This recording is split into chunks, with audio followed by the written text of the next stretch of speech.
जहां प्रेम पूर्ण विराम की ओर जब जाए तो जिससे स्नेह होता है, जिससे प्रेम होता है, उसका अपमान सहन नहीं होता, उसका अपमान सह नहीं जाता।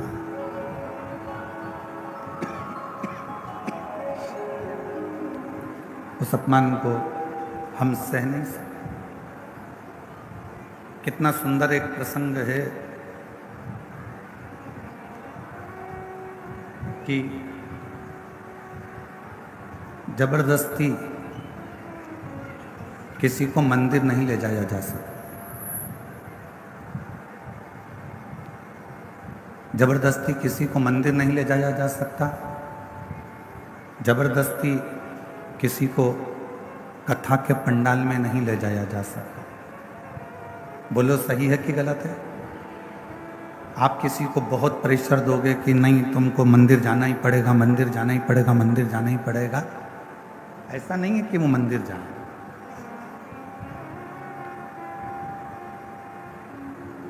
जबरदस्ती किसी को मंदिर नहीं ले जाया जा सकता। जबरदस्ती किसी को कथा के पंडाल तक नहीं ले जाया जा सकता। जबरदस्ती किसी को कथा नहीं सुनाया जा सकता। ये काम जबरदस्ती के नहीं है। और प्रेम, स्नेह, ये भी जबरदस्ती नहीं हो सकता। ना कथा के पंडाल में आप किसी को आप कितना भी प्रयास कर लो, आप अपने पति को कहा तुम्हें कथा में चलना ही पड़ेगा, चलना ही पड़ेगा, चलना ही पड़ेगा, आखिरी में मालूम पड़ा उस बात के पीछे विवाद हो गया। पति ने पत्नी से कहा कि तुम्हें कथा में चलना ही पड़ेगा, चलना ही पड़ेगा, उतने में विवाद खड़ा हो।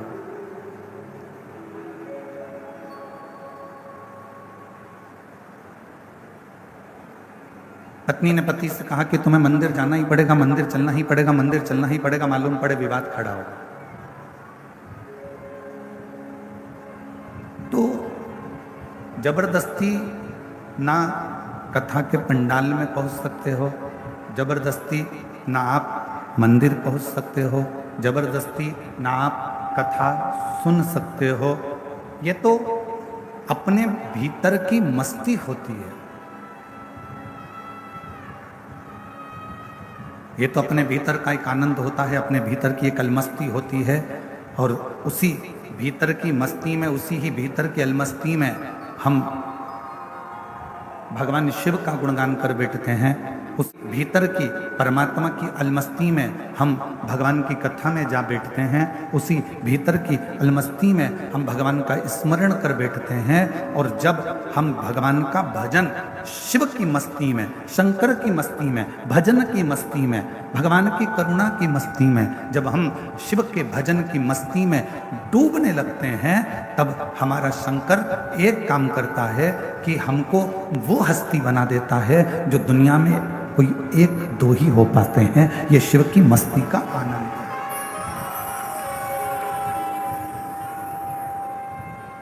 ये भगवान शंकर की अविरल मस्ती का आनंद है। और मैंने तेरे ही भरोसे बाबा, तेरे ही भरोसे हवा बिच उड़ती जावांगी बाबा, डोर हत्थों छड़ी नामे कटी जावांगी। भोले मैं तेरी पतंग, शंभू मैं तेरी पतंग, हवा बिच उड़ती जावांगी बाबा, डोर हत्थों छड़ी नामे कटी जावांगी। तो हमारे भीतर जब शिव नाम की मस्ती हो, हमारे भीतर जब भगवान शंकर के नाम की मस्ती हो, हमारे भीतर जब शिव नाम का स्मरण हो, हमारे भीतर जब शंकर नाम की मस्ती अंदर से भीतर से सम्मुख में प्रकट होने लगे, तब समझ लेना कि शिव तुम्हारे हृदय में आकर बैठ गए। अब तुम साधारण नहीं, तुम्हारी हस्ती स्वयं शिव देवादिदेव महादेव कुछ निश्चित कर रहे, कुछ भगवान शंकर निश्चित कर रहे। 3 चीजें हैं। पहले नंबर पर है शिक्षा, और वो शिक्षा जिसको हम अच्छे स्कूल में, अच्छे कॉलेज में, अच्छे गुरु के पास, अच्छे टीचर के पास पहुंचकर ग्रहण करते हैं,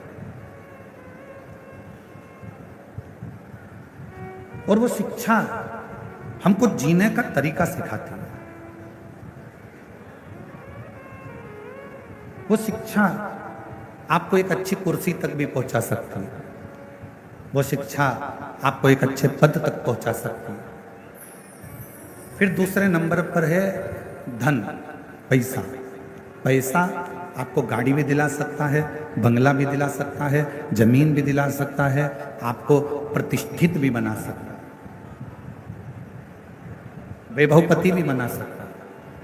और तीसरे नंबर पर है संस्कार। शिक्षा, धन और संस्कार। संस्कार यदि आपके जीवन में है, श्रेष्ठ संस्कार यदि आपकी जिंदगी में है, तो आपने जो शिक्षा ग्रहण करी है, आपके पास में जो धन आया है, संपदा आई है, जो शिक्षा आई है, आपके भीतर का संस्कार, आपको शिक्षा और धन के साथ में यदि संस्कार का मिश्रण हो जाता है, तो आप जगत के वो स्त्री, वो पुरुष बन जाते हो जो जीते जी तो पुजाते ही हो, मरने के बाद भी पुजाते हो। संस्कार का पुट उस शिक्षा में, संस्कार का पुट उस धन में हमको और आपको एक ऊर्जा प्रदान करता है, एक बल प्रदान करता है।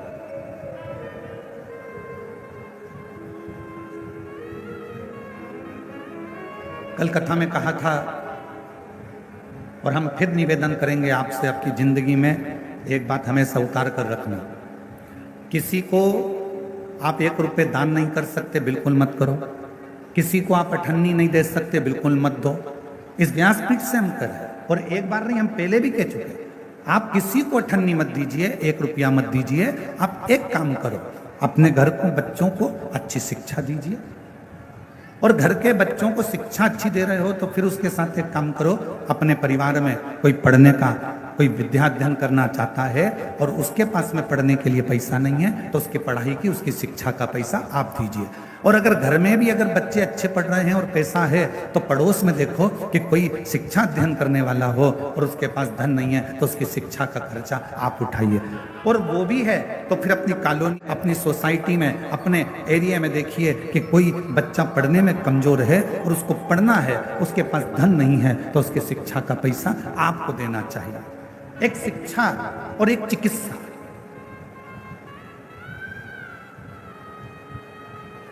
एक शिक्षा और एक चिकित्सा, ये जिंदगी में जितना बन सकता है अच्छे के माध्यम से, अच्छे कर्म के माध्यम से बांटते जाओ।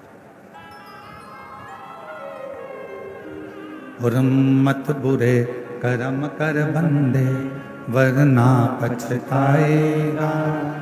भगवान की आंखों से तू बच नहीं पाएगा, तू बच नहीं पाएगा। अरे ओ अज्ञानी मत कर नादानी, अरे ओ अज्ञानी मत कर नादानी।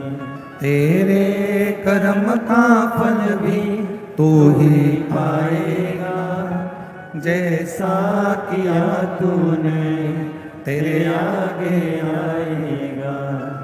मत बुरे कर्म कर बंदे, वरना पछताएगा। भगवान की आंखों से तू बच नहीं पाएगा, तू बच नहीं पाएगा।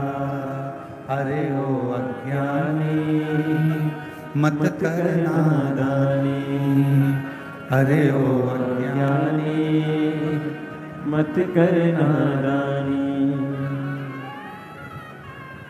हमारे बीच में छत्तीसगढ़ शासन के श्री डीजीपी साहब श्री अरुण देव गौतम जी यहाँ पर विराजमान हैं। एक बार जोरदार ताली बजाकर उनका स्वागत वंदन। मैं चाहूँगा व्यासपीठ के पास में आप आएँ और पोथी पूजन करें। छत्तीसगढ़ शासन के डीजीपी साहब श्री अरुण देव गौतम जी, एक बार जोरदार ताली बजाकर उनका स्वागत वंदन।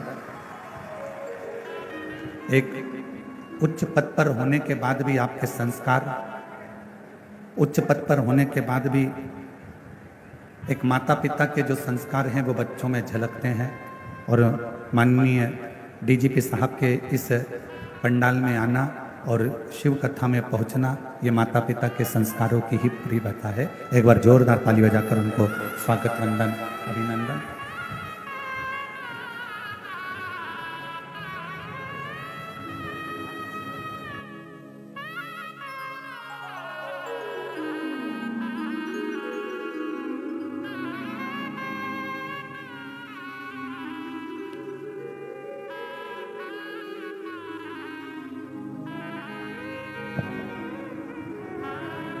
और शंभु शरण पड़े मांगो घड़ी रे घड़ी, दुख काटो दया करी दर्शन आपो। ओ शंभु शरण पड़े मांगू घड़ी रे घड़ी, दुख काटो दया करी दर्शन आपो। शिव तत्व कह रहा है, भगवान शंकर का पवित्र चरित्र कह रहा है, शिव महापुराण की कथा कह रहे हैं। एक है शिक्षा, दूसरे नंबर पर है धन। दोनों आ भी जाए, शिक्षा भी आ जाए और धन भी आ जाए, पर यदि शिव महापुराण की कथा कहती है यदि संस्कार ना आए तो वो शिक्षा और वो धन किसी काम का। संस्कार के बिना आपका धन बेकार है। एक बात पूछें, जरा उत्तर दीजिएगा। जितनी मेरी जीजियां बैठी हैं, जितने मेरे जीजा बैठे हैं, सब उत्तर देना। पूरे घर में जितने कमरे हैं, तुम्हारे घर के अंदर जितने रूम हैं, जितने कमरे हैं, उन कमरों में, उन रूम में सबसे अच्छा रूम, सबसे भरा हुआ रूम, जिस रूम में सबसे ज्यादा आनंद आपको आता है रुकने में, बैठने में, बोलने में, वो रूम अगर होगा तो आपके घर की माँ का, आपके पिता का रूम होगा, जिसमें थोड़ी देर बैठोगे तो आनंद की अनुभूति होगी। अपने माता पिता का रूम, अपने माता पिता का, अपने माता पिता का रूम। दिन भर की थकान हो, दिन भर की तकलीफ हो, थकान हो, कष्ट हो बहुत ज़्यादा, आप थोड़ी देर अपनी माता के कमरे में, अपने माँ के कक्ष में, थोड़ी देर अपने पिता के कक्ष में, जो घर के बुजुर्ग हैं उनके पास में 2 मिनट, 2 क्षण, 5-10 मिनट जाकर बैठ जाइए। और आप जब वहाँ पर जाकर बैठेंगे तो शिव महापुराण की कथा कहती है, आपको ऐसा लगेगा कि मेरे सिर पर किसी बुजुर्ग का हाथ है, मेरे सिर पर कोई बड़ा बैठा हुआ है और मैं इस कार्य को कर सकता।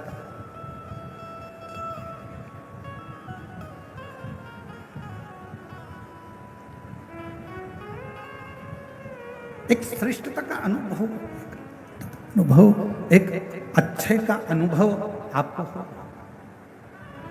और जितना अपने माता पिता के कमरे में, अपने माता पिता के कक्ष में जाकर आपको जो आनंद की अनुभूति होगी, शिव महापुराण की कथा कहती है, वही आनंद की अनुभूति आपको देवाधिदेव महादेव के देवालय में जाकर, शिवालय में जाकर एक लोटा जल चढ़ाकर प्राप्त होगा। वही की वही।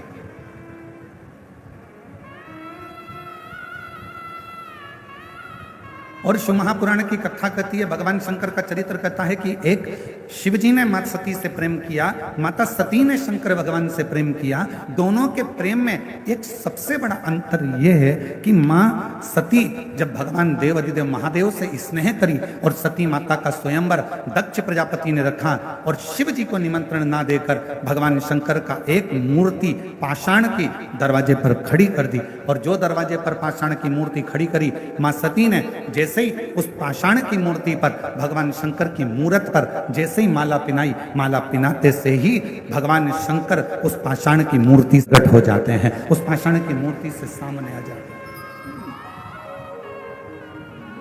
अब प्रेम कितना प्रकट हो, प्रेम की कितनी परिभाषा हो, प्रेम की कितनी आनंदता हो, कितनी आनंद। शिव महापुराण की कथा कहती है, यदि आप भगवान देव अधिदेव महादेव से स्नेह करते हो, प्रेम करते हो, शिव को अपना पिता मान लेते हो, भगवान शंकर को अपना एक आनंदमय भाव मान लेते हो और शिव जी के मंदिर में जाकर आप जब एक लोटा जल समर्पित करते हो, शंकर भगवान से अपने मन की बात कहते हो, शिव जी को अपने हृदय की बात जब श्रवण कराते हो, दुनिया की दृष्टि में हो सकता है कि वो पाषाण हो, दुनिया की दृष्टि में हो सकता है कि वो पत्थर का शिवलिंग हो, दुनिया की दृष्टि में हो सकता है कि वो एक पाषाण हो सकता है, दुनिया की दृष्टि में केवल एक पत्थर का एक मूर्ति हो सकती है, शिवलिंग हो सकता है। पर शिव महापुराण की कथा कहती है, जब आप दिल से, प्रेम से, स्नेह से एक लोटा जल शिव को समर्पित करते हो और अपने मन की बात कहते हो, उस समय पर शिव पाषाण के नहीं रहते, पत्थर के नहीं रहते, मेरा वो घरदानी आपकी बात सुनने के लिए आपके सम्मुख में हालाजुर विराजमान हो जाते।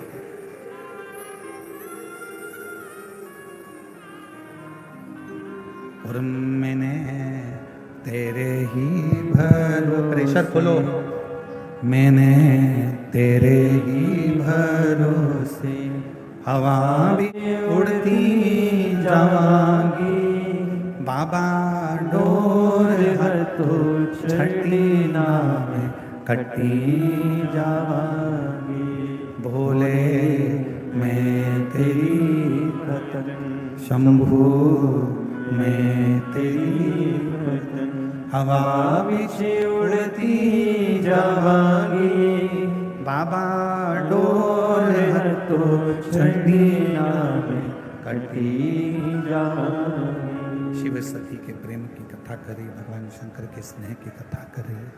शंकर भगवान माँ सती से जो प्रेम करते हैं, सती माता भगवान शिव से जो प्रेम करते हैं, ये कथा को वर्णन करते हैं। सती और शिव का ये पवित्र प्रसंग कर,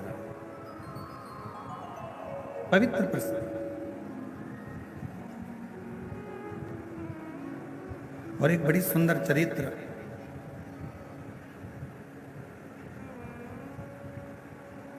शिव महापुराण की कथा कहती है, जिसको दुनिया ने त्याग दिया,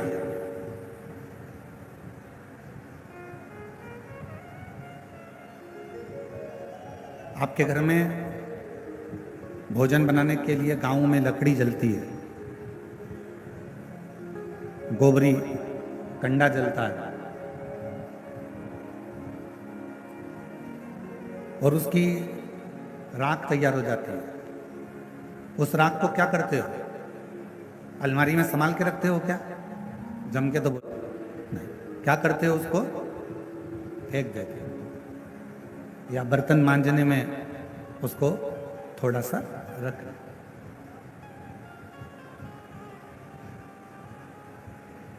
अब जिस राख को आपने संभाल के नहीं रखा, जिस राख को आपने संजो कर नहीं रखा, जो राख आपकी कंडे से निकली, गोबरी से निकली, लकड़ी से निकली, वो राख आपने उठाकर बाहर फेंक दी, किसी काम की नहीं रही। उस राख का कोई महत्व नहीं रहा, उस राख किसी काम की नहीं रही। तब शिवजी, शिव चरित्र कहता है कि मेरे देव अधिदेव महादेव इतने प्रखर हैं, जिस राख को दुनिया का कोई व्यक्ति प्रयोग में नहीं ले सकता, उस राख को भगवान शंकर अपने शरीर पर धारण कर कर उस राख की भी कीमत बढ़ा देते हैं। वो शिव है, वो भगवान शंकर। गला पकड़ रहा है, थोड़ा मिठास करिए, गला एकदम खींचना पड़ रहा है बोलने में।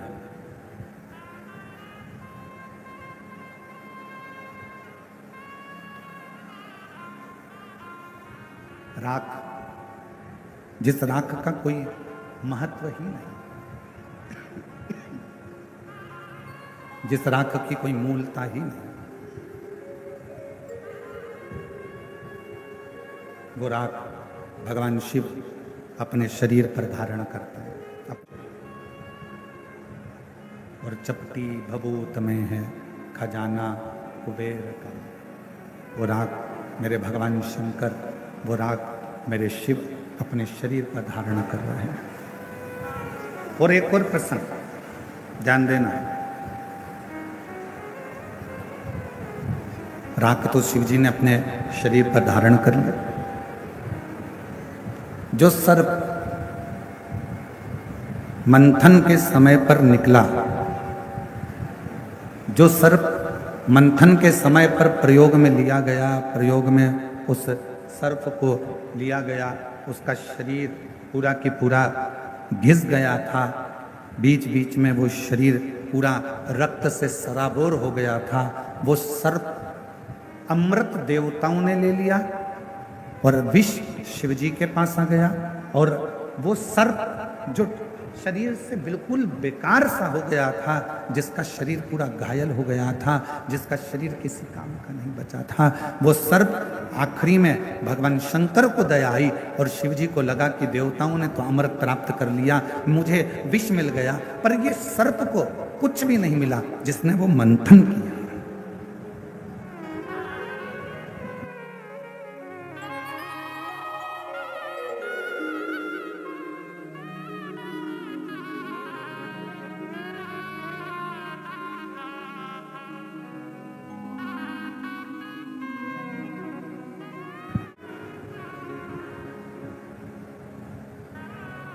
शिव जी ने वो सर्प को देखा कि उसका पूरा शरीर बेकार सा हो गया, पूरा शरीर। और जब शरीर पूरा बेकार सा हो गया, तब मेरे देवाधिदेव महादेव ने उस सर्प को अपने गले में धारण किया, अपने गले।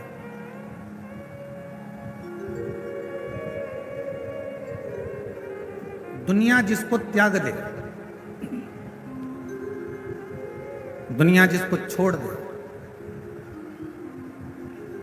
लोग कहते हैं कि ये नकारा है, किसी काम का नहीं है, किसी काम का नहीं है।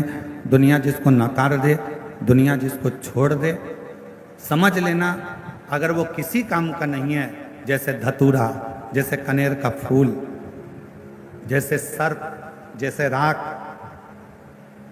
जैसे चंद्रदेव पूरे बीमार पड़ गए, शरीर पूरा गल गया, पूरा शरीर बेकार हो गया, तब वो चंद्रदेव भी जब किसी कार्य के ना बचे, तब देवता भी उससे दूरी बना लिए। तब मेरे भगवान शंकर ने चंद्र को भी स्वीकार करा, राख को, भस्म को भी स्वीकार करा। तब मेरे भगवान शंकर ने सर्प को भी स्वीकार करा, और राख को, धतूरे को, कनेर को मेरे शंकर भगवान स्वीकार करते थे, स्वीकार करते थे। मेरे शंकर भगवान स्वीकार करते, मेरे शिव जी ने उसको स्वीकार कर लिया। ऐसे मेरे भगवान शंकर है, ऐसे मेरे भगवान शिव है। और ये शिव, ये शंकर, ये उघड़दानी, ये त्रिकालदर्शी, ये कैलाशी, ये अविनाशी। मैंने तेरे ही भरोसे, मैंने तेरे ही भरोसे, हवा बीच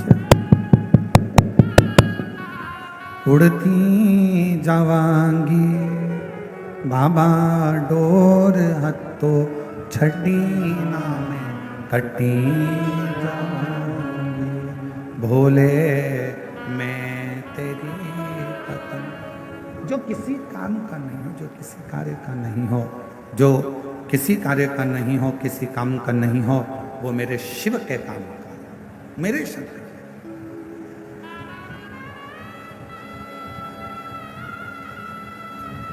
चलो एक बात और आपसे पूछें, कोई ऐसा देवता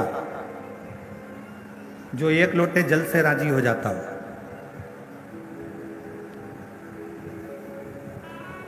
तैतीस कोटि देवता में केवल एक देव अधिदेव महादेव ऐसे हैं जो एक लोटा जल चढ़ाते से ही प्रसन्न हो जाते। केवल एक लोटे जल से ही भगवान शिव प्रसन्न हो जाते। केवल एक लोटे जल।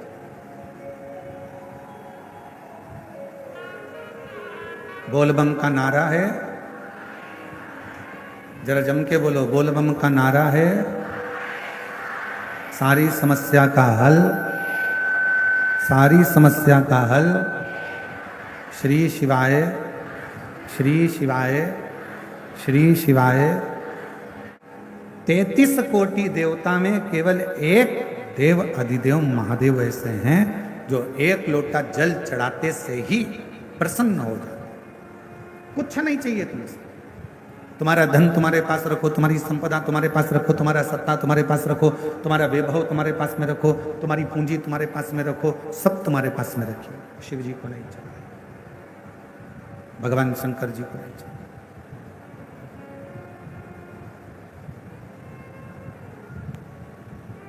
एक प्रसंग, उस प्रसंग में भगवान दक्ष प्रजापति की बेटियां जिनका विवाह चंद्रदेव के साथ में हुआ था, वो सारी की सारी 27 कन्या रोती रोती दक्ष प्रजापति के पास पहुंच गई।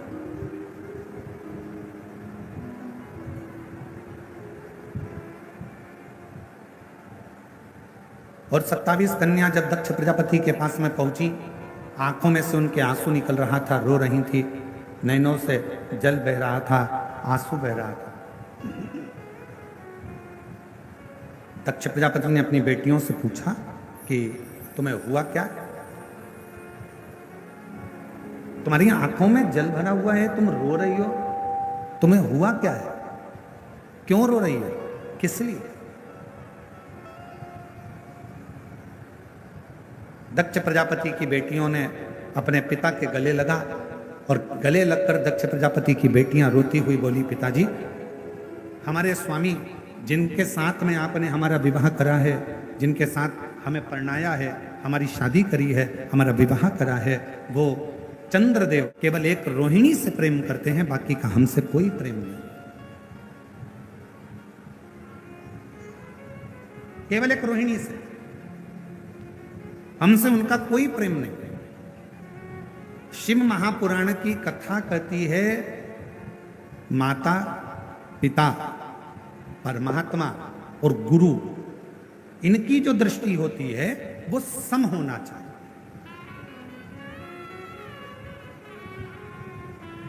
घर की बूढ़ी माँ, जितनी बुजुर्ग माताएं बैठी हैं, इनसे निवेदन है, तुम्हारे मुंह से कभी मत कहना कि बड़ी बहू अच्छी कि छोटी बहू अच्छी। बुढ़ापा आते आते गेंद किसी भी पाले में जा सकती है और कोई सी भी बहू से पाला पड़ सकता है, कोई सी भी बहू से काम पड़ सकता है।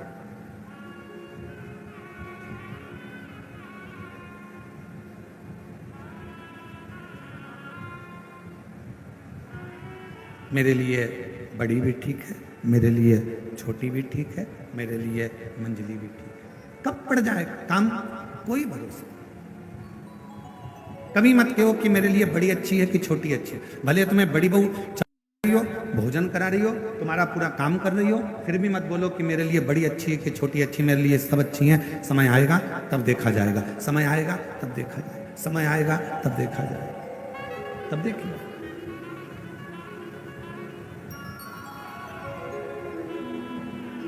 पर माता पिता गुरु के लिए तो ये बात है कि सबके लिए समदृष्टि रखो, पर पति के लिए, एक पत्नी की पति के लिए यह बात नहीं है कि समदृष्टि रखो।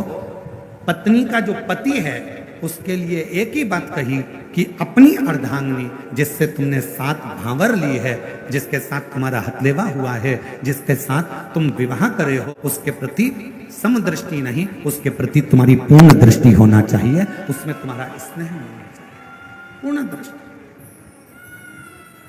उसमें तुम्हारी भूल बताओ। दक्ष प्रजापति की बेटियां नैनों से नीर बहा रही हैं, आंख से आंसू बहा रही हैं, रो रही हैं। पिता ने पूछा, क्या हुआ, तुम रो क्यों रही हो, किस लिए रो रही हो, तुम्हारी आंख में आंसू क्यों है, क्यों रो रही हो, क्या बात है? कहा, चंद्रदेव हमारे ऊपर ध्यान नहीं देते। दक्ष प्रजापति ने उसी समय पर एक पत्र लिखा, चंद्रदेव के पास निमंत्रण भेजा। एक अच्छा ससुर, एक अच्छी सास अपनी बेटी को भी समझाती है और अपने दामाद को भी समझाती है। पर एक आज का जमाना बड़ा विचित्र है। आज के जमाने में बेटियों को कह दिया जाता है कि बेटा जितना बने उतना काम करना, वरना अपने कमरे में जाकर बैठ जाना।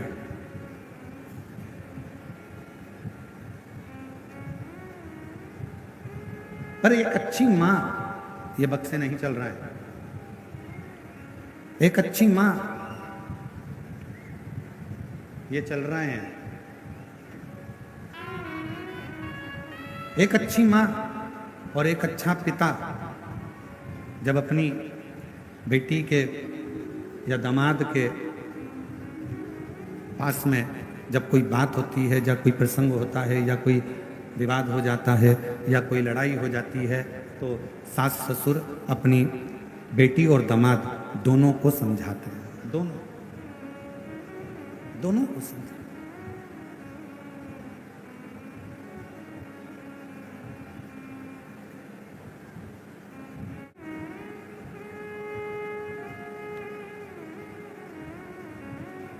और दोनों को समझाया जाता है, दोनों को समझाया।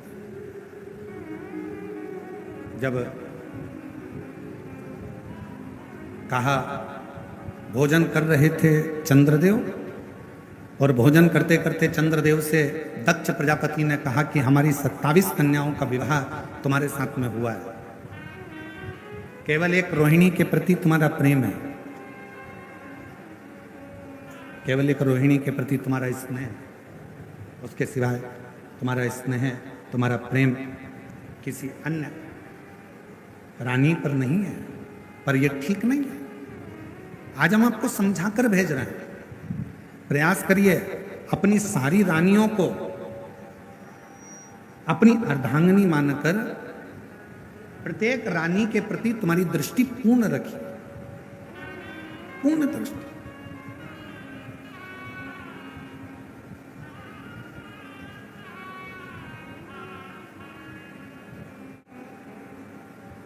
कहा, ठीक है, जो गलती हुई है उसे मैं क्षमा चाहता हूं।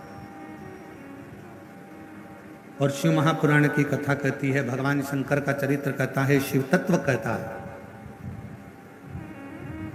परिवार वाले रूठे चल जाएगा, चलेगा,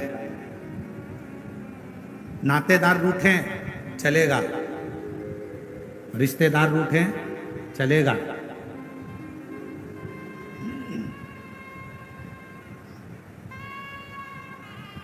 किस्मत रूठे। शिव महापुराण की कथा ये भी कहते हैं, नातेदार रूठ रहे हैं, रिश्तेदार रूठ रहे हैं, कुटुंबी रूठ रहे हैं, परिवार वाले रूठ रहे हैं, सब रूठे चलेगा, किस्मत भी रूठे चलेगा। शिव महापुराण की कथा यहां तक कहती है कि किस्मत भी रूठे चलेगा, पर शिव पुराण की कथा कहती है सब रूठे, पर किस्मत बनाने वाला नहीं रूठना चाहिए, वो हमारे लिए अनुकूल होना चाहिए। दक्ष प्रजापति ने चंद्रदेव को समझाया, यदि घर टूट रहा, परिवार यदि टूट रहा है, घर टूट रहा है, परिवार अगर टूट रहा है, तो प्रयास किया जाए कि पहले उनको समझाया जाए, और समझाना बहुत जरूरी है। पहले उसको समझाया जाए।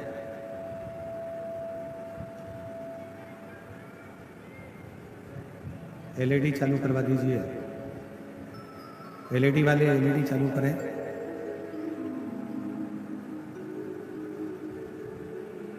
पहले समझाया जाए। और भगवान देवादिदेव महादेव भगवान शंकर की कथा कर रहा है। एलईडी सिस्टम वाले एलईडी चालू करें सब जगह की। शिव कथा कर रहे हैं। आवाज नहीं आ रही है, आवाज।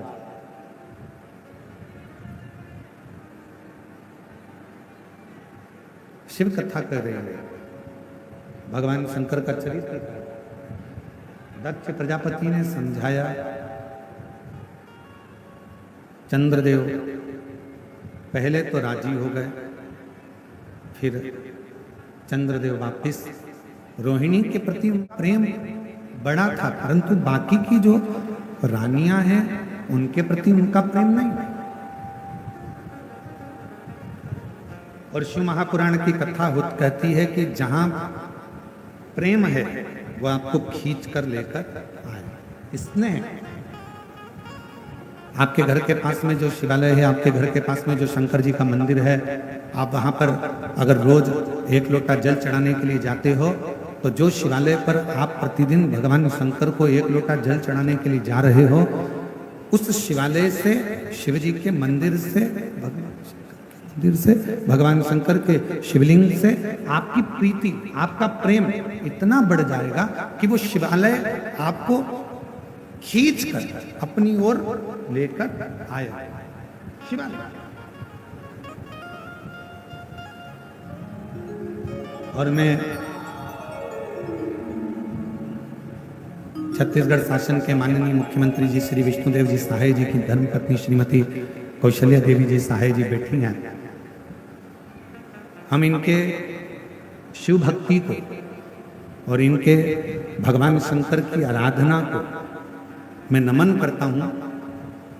श्रावण के महीने में आपने लाखों पार्थिव शिवलिंग का निर्माण करा और साथ में बैठकर पूजन भी करी और पूरे देशवासियों को यह प्रेरणा दी कि आप कितने भी ऊंचे ओहदे पर बैठ जाओ पर अपने संस्कारों को नहीं भूलना चाहिए। एक बार जोरदार ताली बजाकर उनका साधु का, उनका अपने संस्कारों को मत भूल। मैं दीदी को बहुत बहुत साधुवाद देता हूं उसके लिए। शिव तत्व इसी को करने समझाओ। शंकर के प्रति प्रेम होगा, शिव के प्रति प्रेम होगा। कहां से लेके आए हो?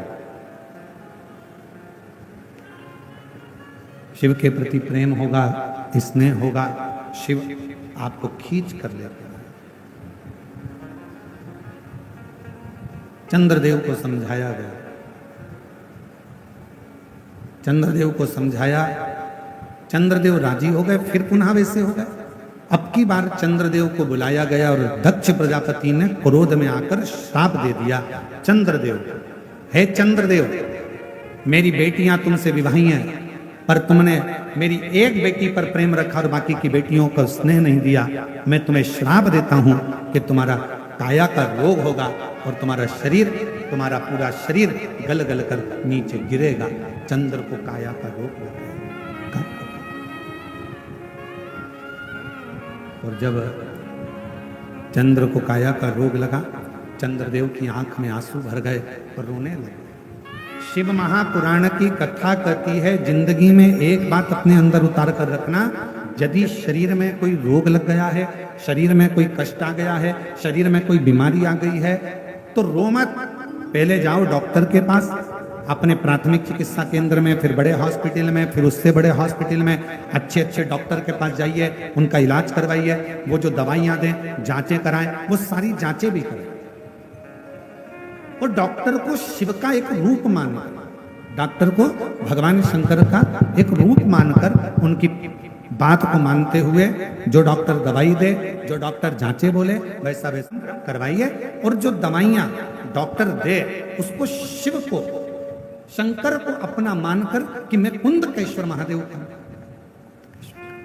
कुंदकेश्वर का नाम लेकर वो दवाइयां, डॉक्टर की दी हुई दवाई को खाना प्रारंभ करिए। एक तरफ दवा होगी, दूसरी तरफ शिव जी की दुआ होगी, तो तुम्हारा रोग शीघ्र अतिशीघ्र समाप्त होगा, ये निश्चित। एक पत्र है, अच्छा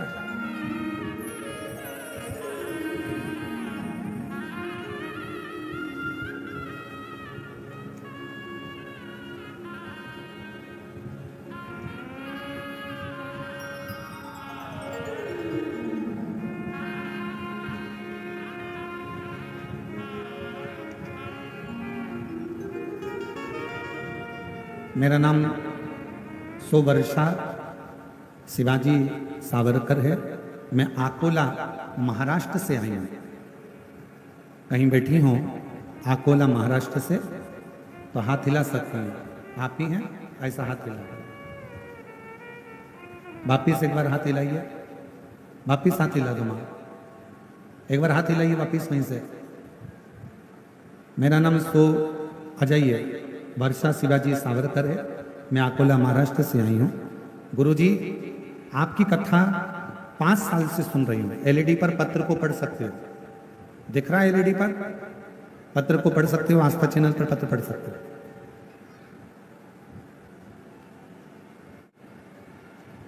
एलईडी नहीं चल रही है क्या? एलईडी वालों से निवेदन है, कृपया एलईडियां चालू करिए।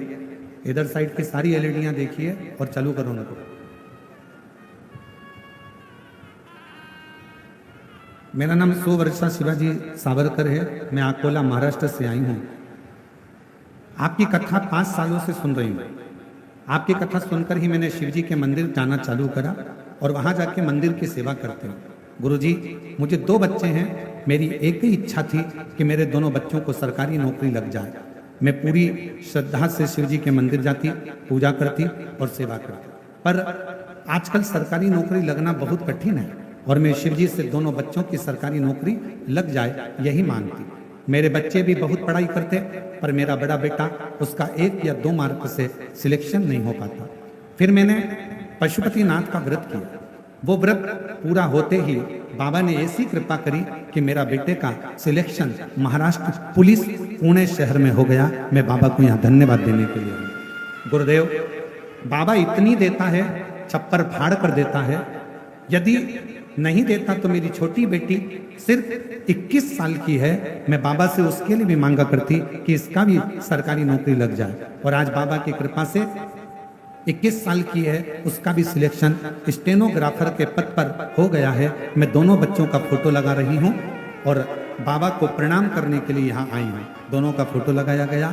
एक बेटे का पुलिस में सिलेक्शन, दूसरे का स्टेनोग्राफर के रूप में सिलेक्शन हुआ। जोरदार ताली बजाकर साथ। एक पत्र और बड़ा सुंदर है।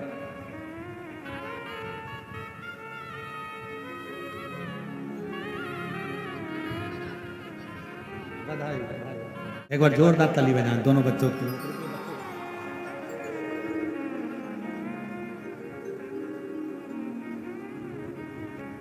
मेरा नाम मंजू सिंह, पति का नाम हेमंत सिंह है। मैं भवानी नगर रायपुर की रहने वाली हूँ। कहीं बैठी हूँ तो हाथ हिला सकती हैं। भवानी नगर रायपुर। मेरा नाम मंजू सिंह, पति का नाम हेमंत सिंह है। मैं भवानी नगर रायपुर की रहने वाली हूँ। भोले बाबा की कृपा का मैं क्या गुणगान करूं।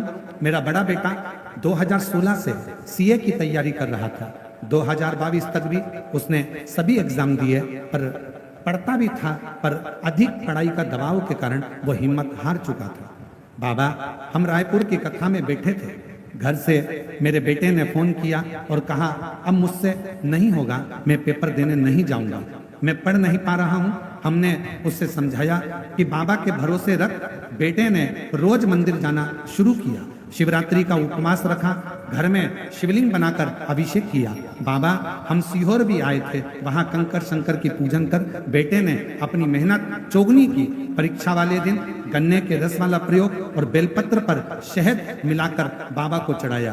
प्रदोष और शिवरात्रि में शमी के पत्ते वाला प्रयोग किया। बाबा, जिस परीक्षा को देने से मेरा बेटा हिम्मत हार गया था, उसी परीक्षा को पास कर 2024 में मेरा बेटा सीए बन गया। मैं बाबा को यहाँ प्रणाम करने आई हूँ। बाबा, इतना ही नहीं, मेरे पेट में गठान हो गई थी। शिवजी के जल से वो ठीक हुई। मैंने कोई दवाई नहीं की और बाबा का जल पीती रही और बाबा के जल से आज मेरी गठान गल गई। बाबा, मेरी बेटी का शादी नहीं हो रहा था, बाबा की कृपा से शादी भी फिक्स हो गई और दामाद भी छत्तीसगढ़ पुलिस में नौकरी करता है। मैं बाबा को यहाँ प्रणाम करने के लिए आई हूँ। शिव तत्व किसको कहता है? एक पत्र और अच्छा है, देख।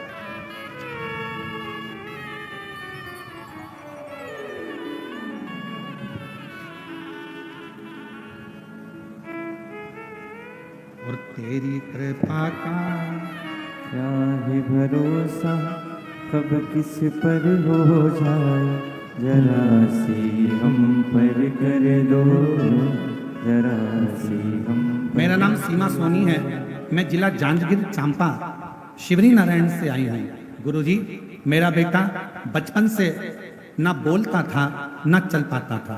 डॉक्टर के हिसाब से उसको बधिर की गिनती में लिया गया था।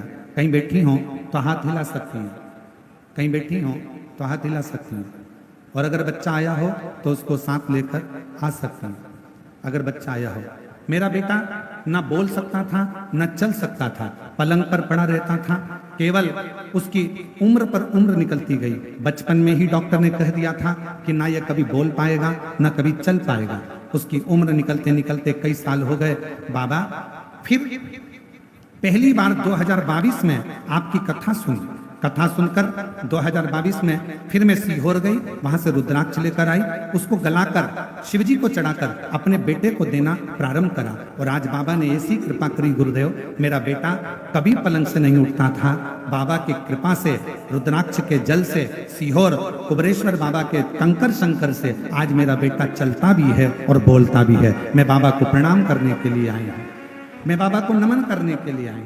गुरुजी, डॉक्टर ने तो कह दिया था कि मेरा बेटा जिंदगी भर नहीं चलेगा, जिंदगी भर नहीं बोलेगा, ये बधिर की गिनती में आएगा। पर मेरे बाबा ने मेरे ऊपर करुणा करी है। मैं जिला जांजगीर चांपा से आई हूँ, सीमा सोनी। श्री शिवाय।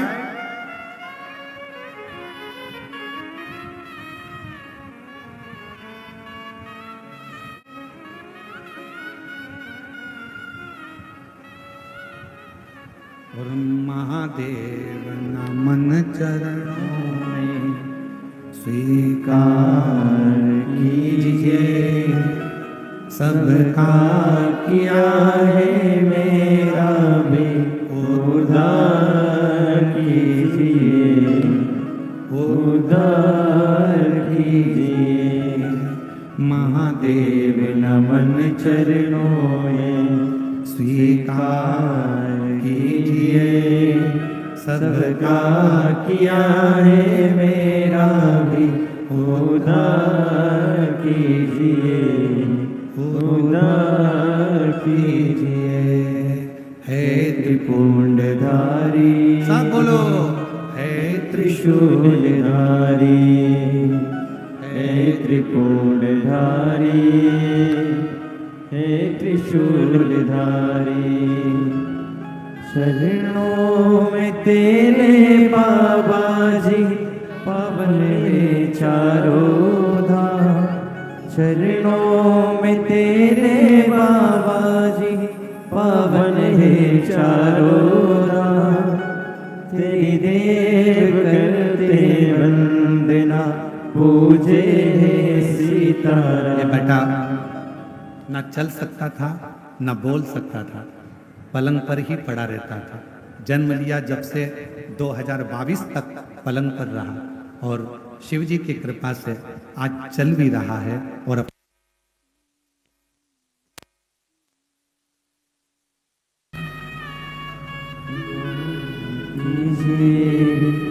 सबका किया है मेरा भी।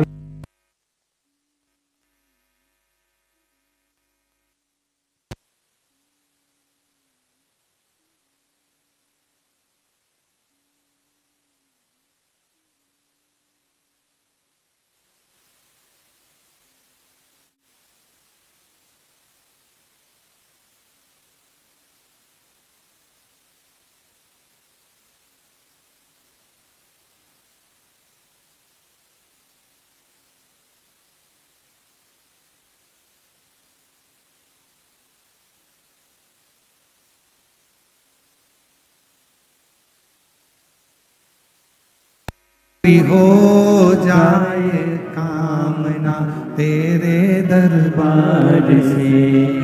हे बाबा, तेरे दरबार में आकर बैठा हूँ, तेरे द्वार पर आकर बैठा हूँ। मेरे शिव, मेरे उघड़ी, मेरे शंभू, मेरे शंकर, तू इतनी कृपा कर दे कि मेरी मन की जिस जिस कामना से, आज लाखों की भीड़ है, ऐसा कोई पंडाल नहीं जिसमें पांव रखने की जगह हो, रोडों पर जगह नहीं है, ग्राउंड में जगह नहीं है। जयंती स्टेडियम के भिलाई का यह प्रांगण बता रहा है कि आपके भीतर शंकर के प्रति भरोसा और विश्वास कितना है। ये भरोसा और विश्वास बता।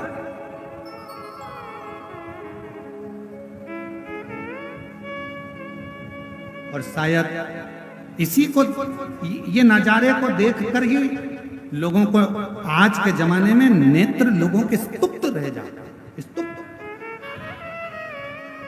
एक पत्र देखिए,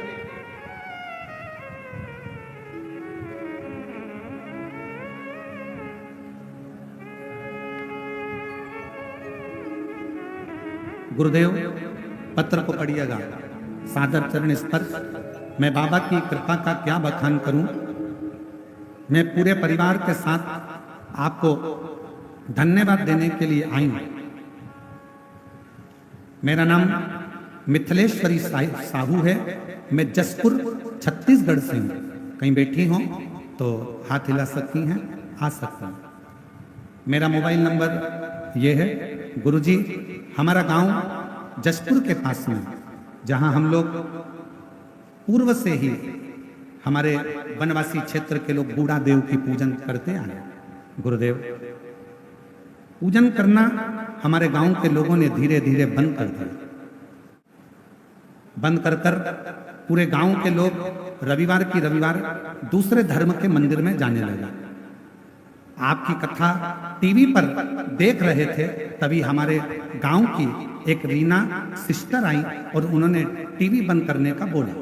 कहा इनको मत देखा करो।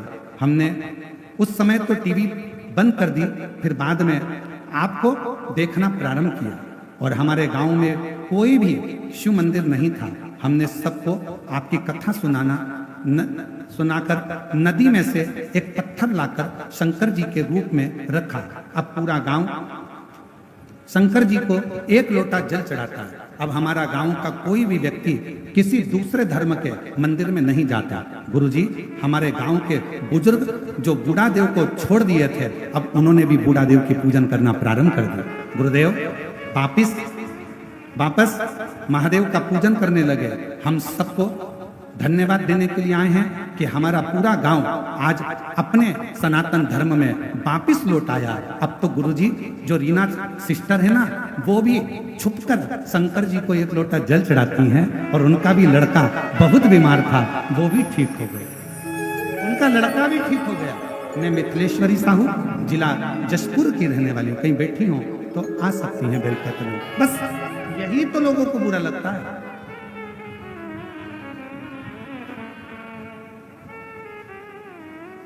इतना भीड़, पूरा की पूरा गांव जो दूसरे धर्म में चले गया था, वो गांव में वापिस शंकर जी की स्थापना होना, वापिस बूढ़ा देव की पूजन होना और पूरा गांव वापिस सनातनी होना, ये दुनिया को रास नहीं आ रहा। ये दुनिया को रास नहीं आ रहा। इसलिए सियोर वाले महाराज को कैसे बदनाम किया जाए, उसकी चाल चली जाती है। कहीं से खबर आ जाती है 31 लाख। अरे मेरी जीजियों, तुम्हारे भाई का बाप कुबरेश्वर महादेव है। 31 लाख की जरूरत नहीं पड़ती है। जिसके दरवाजे पर आकर दुनिया झोली फैलाकर गरीब बड़ा सेठ बन जाता है। जब हमारे पास में कुछ नहीं था, पिताजी का ठेला लगाते थे। सियोर में भी बहुत बड़े बड़े सेठ थे, उनके आगे हाथ नहीं फैलाया, तो तुम्हारे आगे कौन फैलाएगा री जीजियो। बैठा है मेरा कुबरेश्वर बाबा, मेरा कुबेर भंडारी बैठा है। केवल आज दुनिया के लोगों को ये ठीक नहीं लग रहा है कि अपने छत्तीसगढ़ में आ रहा है, कैसे भी रोको। ये धर्मांतरण को रोक दिया, पूरे गांव गांव में शंकर जी को लाकर बिठा दिया। अब तो ये हालत है कि कोई से भी देवता का मंदिर हो, उसके अंदर भी शंकर जी का शिवलिंग बैठते जा रहा है और लोग शिव जी को जल चढ़ा रहे हैं। ये सहन नहीं हो रहा, ये सहा नहीं जा रहा। और मेरी जीजियों, इस व्यासपीठ के माध्यम से पहले भी आप लोगों को हाथ जोड़कर कहा और आज भी कहता हूं, कर्जा लेकर कथा मत कराना, किसी से मांग कर कथा मत कराना। मेरा कुबरेश्वर बाबा जब तुम्हारी झोलियां खुशियों से भर दे, तब तुम अपने बल पर कथा कराना। मेरा बाबा दे तब करना। कभी कर्जा लेकर कथा मत कराओ, कभी कर्जा लेकर कथा नहीं करिएगा। और बात रही तुम्हारे भाई की, तो मेरी जीजियों, आपसे केवल इतना सा निवेदन करूंगा कि जिंदगी में हाथ भी अगर फैलाऊंगा तो मेरे कुबेरेश्वर बाबा के आगे फैलाऊंगा, जगत के आगे नहीं। शिव शिव शंकर शंकर। आप अपने विश्वास पर दृढ़ी रहो, आप अपने भरोसे पर दृढ़ी रहो। हमें मालूम है कि सनातन धर्म जाग रहा है, हमें मालूम है धर्मांतरण रुक रहा है, तो कहीं ना कोई किसी ना किसी रूप में जो सनातन धर्म को उठता हुआ नहीं देखना चाहते हैं, जो सनातन धर्म को नीचा गिरता हुआ देखना चाहते हैं, जिन्होंने गांव से छोटे छोटे वनवासी क्षेत्र से मंदिर बाहर कर दिए, जिन्होंने भगवान की पूजन बंद करवा दी, जिन्होंने मंदिरों के ताले लगवा दिए और धर्मांतरण करा करा कर दूसरे धर्म में ले जाकर बिठा दिया, आज उनके पेट में बहुत दर्द हो रहा है। इसलिए वो धीरे धीरे बदनामी का क्रम चालू कर दिए हैं। पर डरना मती, भगवान राम जब वन में गए थे उन्होंने सब कुछ छोड़ दिया था। भगवान राम वन में गए थे तो उन्होंने सारा श्रृंगार छोड़ दिया, सब कुछ छोड़ दिया, कपड़े भी छोड़ दिए, मुकुट भी छोड़ दिया। पर मेरे राम जी ने धनुष और बाण नहीं छोड़ा था, क्योंकि उनको मालूम था कि रास्ते में अधर्मी मिलेंगे, ये जीने नहीं देंगे। इसलिए उन अधर्मियों के लिए मेरे राम जी ने धनुष और बाण रखा था, और सियोर वाले महाराज ने एक लोटा जल और सारी समस्या का हल अपने हाथ में रखा।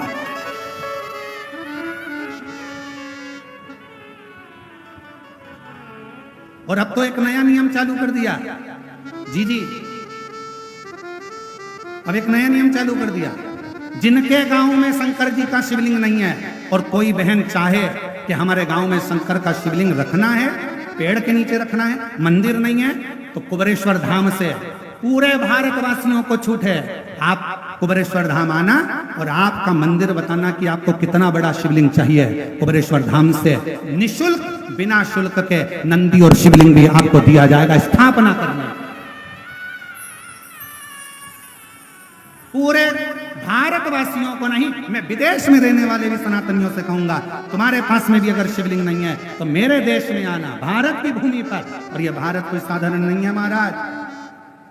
दुनिया के लोग कहते हैं भारत के वासी गरीब है, ना ना ना, पूरी दुनिया के लोग जितना तेल खाते होंगे उतना तेल तो हम शनिवार के दिन शनि महाराज पे चढ़ा देते हैं। भारत में जितना तेल पूरे विदेश के लोग खाते हैं उतना तेल तो भारतवासी शनिवार के दिन शनि महाराज पे चढ़ा देते हैं। ये वो भारत जहां तेल घी की नदियां बहती हैं, ये वो भारत है। और जिसको भी जरूरत हो शिवलिंग की, कुबेरेश्वर धाम पर जाकर सूचना दीजिए। बड़े प्रेम से 31 लाख वाले महाराज के पास जाकर, आज बड़ा गर्व होना चाहिए तुमको, तुम्हारे भाई की कीमत बड़ी है। कौन? 31 लाख वाला सीहोर वाला। अरे प्रसन्न था, आनंद था। अरे हम तो बाबा के भरोसे चलते हैं, हम तो बाबा के भरोसे चलते हैं। ये दुनिया वाले जलते हैं, ये दुनिया वाले जलते हैं, हम तो बाबा के भरोसे चलते हैं। वाले के भरोसे चलते हैं। शिव शंकर की कथा कर रही है। चंद्र का रोग, शरीर का गन्ना, शिव जी की आराधना करना चंद्र ने, और भगवान शंकर प्रसन्न होकर चंद्र को जाकर दर्शन।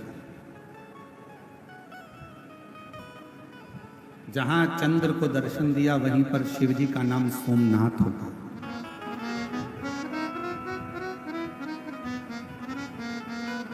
वही शिव जी का नाम सोमनाथ होगा। वही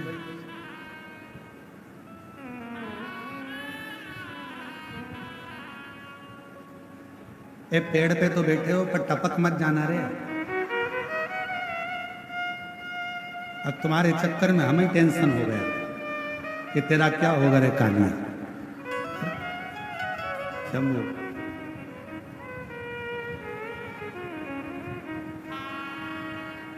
शिव महापुराण की पवित्र कथा वर्णन।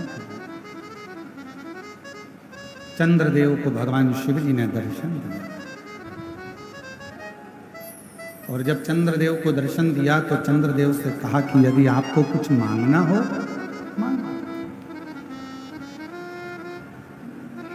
शिव मंदिर में जाने वाला व्यक्ति, शंकर जी को रोज जल चढ़ाने वाला व्यक्ति शिव जी से कुछ नहीं भी मांगे और केवल देवाधिदेव महादेव को केवल धन्यवाद ही दे दे कि तेरी कृपा है जो मैं तेरे मंदिर तक आ जाता हूँ, तेरी कृपा है जो मैं शिव महापुराण की कथा श्रवण कर लेता हूँ, तेरी कृपा है जो मैं कथा में बैठा, तेरी कृपा। और कितनी करुणा करे शिव। ये कथा 5 तारीख को पूरी हो जाएगी, 6 तारीख को सीहोर की प्रदोष की कावड़ सुबह 9 बजे भरा जाएगी। 13 तारीख से 17 तारीख तक हैदराबाद में पूरन संस्करण गगन पहाड़ शमशाबाद हैदराबाद तेलंगाना में 1 बजे से 4 बजे तक शिव महापुराण की कथा 5 दिवसीय वहां प्रारंभ हो जाएगी। फिर 1 तारीख से सीहोर की जो अग्रवाल महिला मंडल की कथा होती है 7 दिन की अग्रवाल धर्मशाला सीहोर जो हमारी गादी की कथा है वो प्रारंभ हो जाएगी। फिर ऐसी कथाओं के क्रम चलते ही रहेंगे।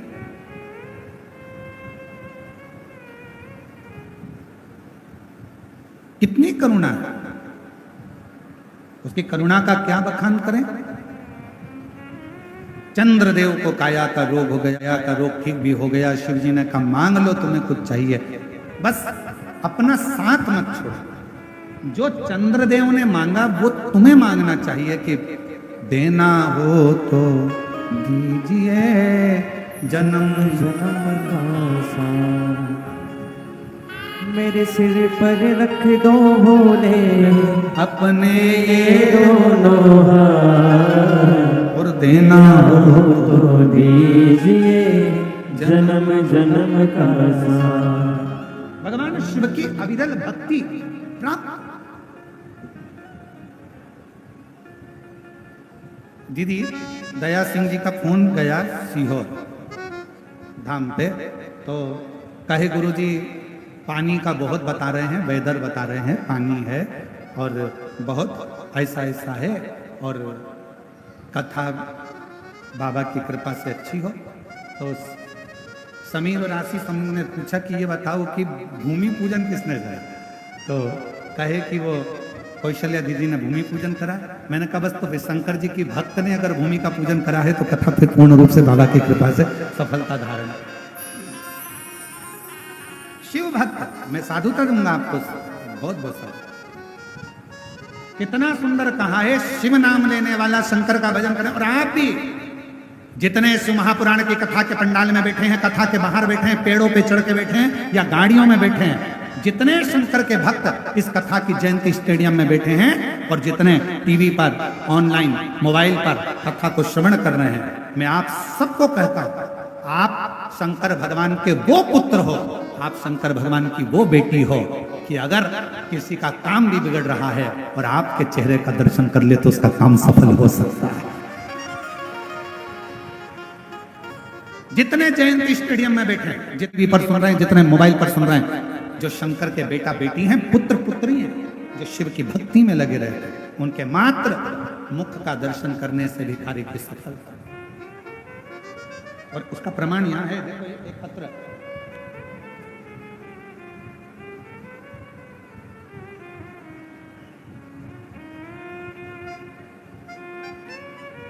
मैं प्रमिला चोर का पति श्री बोधन सिंह चोर का, डोंडी पोस्ट, डोंडी थाना, डोंडी जिला,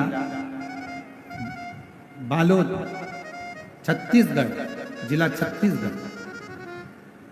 कहीं बैठी हो तो हाथ हिला सकते हैं। आई हैं गुरुजी, मेरी शादी को 23 साल हो गए थे। 23 वर्ष तक मुझे कोई संतान का सुख नहीं हुआ, वंचित रही, बहुत इलाज करवाया, 23 साल तक कोई सफलता नहीं मिली। गुरुजी आपके बताए अनुसार बाबा भोलेनाथ को श्रद्धा मन से स्मरण किया, सफेद आंकड़े की जड़ का प्रयोग करके पशुपतिनाथ का व्रत किया, जिससे आज मेरी मनोकामना पूर्ण हुई और बाबा ने मुझे ऐसी कृपा करी। 23 साल के बाद 22 मार्च 2024 को मेरे घर में बच्चे ने जन्म लिया। शिव जी की कृपा से 23 साल के बाद मुझे संतान। एक पत्र और है,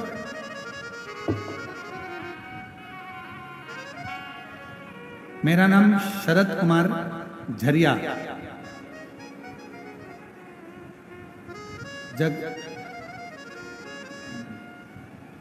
जगदलपुर लिखा है कि जगलपुर लिखा है कि जबलपुर लिखा है? जबलपुर होगा। बाबा की महिमा का मैं क्या गुणगान करूं गुरुदेव। 15 साल तक संतान नहीं थी और बाबा की कृपा से ऐसी बाबा ने कृपा कर दी कि 15 साल के बाद मुझे बाबा ने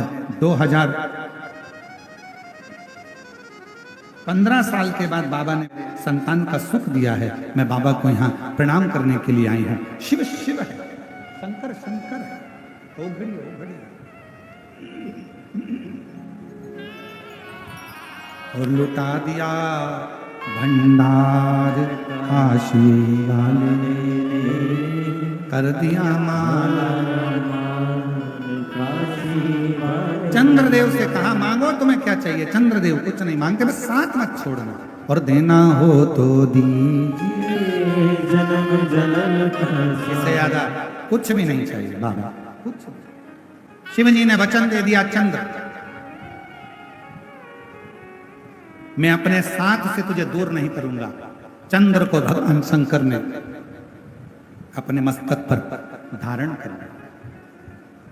अब जब शिव जी का विवाह, ये तो हो गई कथा सती जी के समय की। अब शिव जी का जब सती माता जलकर भस्म हो गई, हिमालय राज के घर में मां पार्वती के समय पर प्रकट हो गई और पार्वती जी के साथ शंकर जी का विवाह पक्का हो गया। शिव जी दूल्हा बनकर बारात लेकर भी आ गए। शंकर जी का पार्वती जी के साथ विवाह होने लगा, सारी पूजन हो गई, पंडित जी भी आ गए, सारा विधान हो गया, सारा पूजन हो गया। अब बात अड़ी फेरे।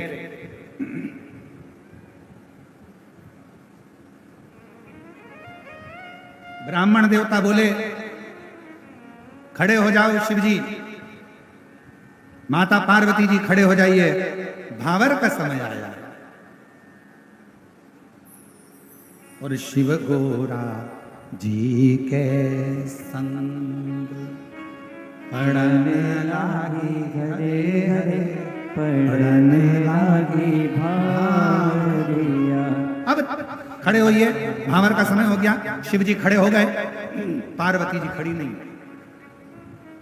हुई। भगवान राज ने मां पार्वती जी से कहा बेटा खड़े हो। पार्वती खड़े, मैनावती आई। पार्वती जी भावर के लिए खड़े होना पड़ेगा, खड़े होइए जब तो फेरे डलेंगे। पार्वती माता पार्वती खड़ी नहीं। फिर कहा थोड़ा खड़े हो।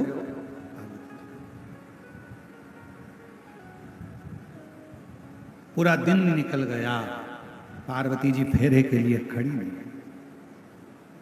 भगवान नारायण आ गए, भगवान ब्रह्मा जी आ गए।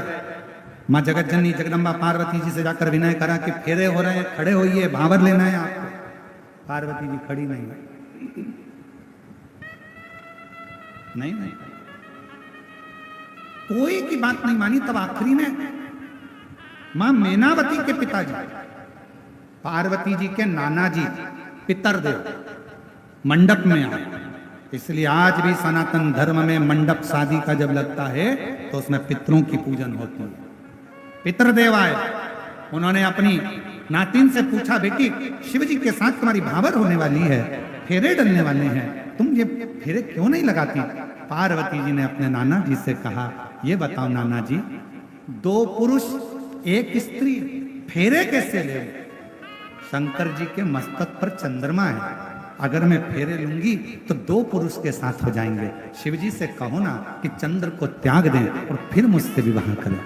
शंकर जी के कानों में शब्द गया, शंकर जी ने चंद्र को हाथ जोड़कर दूर किया और पार्वती जी के साथ में फिर फेरे डले और शिव पार्वती के संग पढ़ने लागी हरे हरे पढ़ने लागी भावरिया शिव पार्वती